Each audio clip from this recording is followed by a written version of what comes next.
Topics for upcoming videos will be focusing on shaping your personality. एक सबसे महत्वपूर्ण चीज जो हमें लोगों से अलग बनाती है वह है हमारा व्यक्तित्व, जो बनता है हमारी सोच, हमारे व्यवहार से। व्यक्तित्व कोई ऐसी वस्तु नहीं जो हमें नेचुरली मिलती है। व्यक्तित्व वो है जिसे हम बनाते हैं, खुद को बदल कर, सुधार कर और लगातार निखारने की कोशिश कर। आप कहीं भी जाएं, समाज में, किसी प्रोफेशन में या किन्हीं भी लोगों के बीच में, आपका व्यक्तित्व एक गहरी छाप लोगों पर छोड़ता है। तो ऐसी बहुत सी सिग्निफिकेंट और इनसिग्निफिकेंट बातें हैं जो कि आपके व्यक्तित्व को पूरी तरह बदल कर रख देती हैं। खुद को कितना जानते हैं आप? It's about knowing yourself. हम दूसरों के बारे में प्रायः कमेंट करते हैं, टिप्पणियां करते हैं। ये अच्छाइयाँ और गलतियां हमें अच्छी तरह से मालूम होती हैं, पर हम स्वयं को कितना जानते हैं? हमारी पहचान क्या है? हमारे उद्देश्य क्या हैं? हम उसके प्रति कितने जागरूक हैं?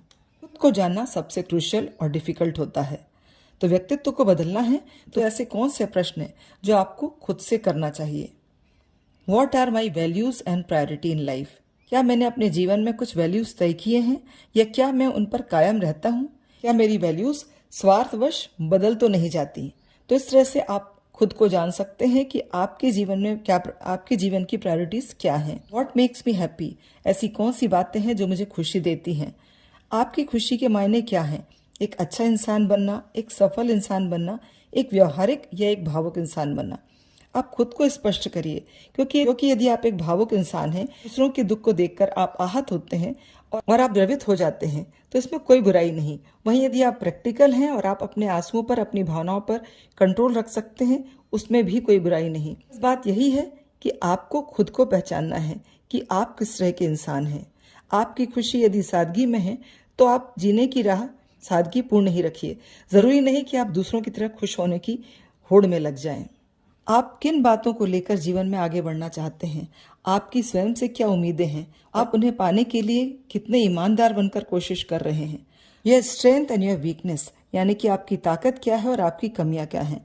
इस बात का एहसास होना ही चाहिए कि आपकी स्ट्रेंथ क्या है, क्योंकि वही आपकी असली पूंजी है जिसे स्वीकार कर आप उपयोग में ला सकते हैं। यदि आप शारीरिक रूप से मजबूत हैं तो वही आपकी स्ट्रेंथ है। जरा आप उसे बदलकर किसी बौद्धिक स्तर वाले व्यक्ति से खुद को कंपेयर करें, खुद को हीन महसूस करें और अपनी रियल स्ट्रेंथ को भूल जाएं। वहीं दूसरी ओर यदि आपकी बौद्धिक क्षमता अच्छी है और आप शारीरिक रूप से कमजोर हैं तो आप उसे भी अपनी स्ट्रेंथ मानकर स्वीकार करें। दूसरी ओर वहीं आप अपनी कमियों को भी स्वयं समझें। दूसरे यदि इसका एहसास कराते हैं तो एक इंट्रोस्पेक्शन के साथ वास्तव में जानने की कोशिश करिए कि क्या वो कमियां हैं, और जिस दिन आपको ये रियलाइज होता है कि आप में वो कमियां हैं, उस दिन ही आप उस पर वर्क करना शुरू कर दें। ये हैं वो महत्वपूर्ण बातें, आपको बताती हैं कि आप किस तरह के इंसान हैं। तो व्यक्तित्व को निखारने का यही है सबसे पहला कदम कि दूसरों से पहले खुद को जानें।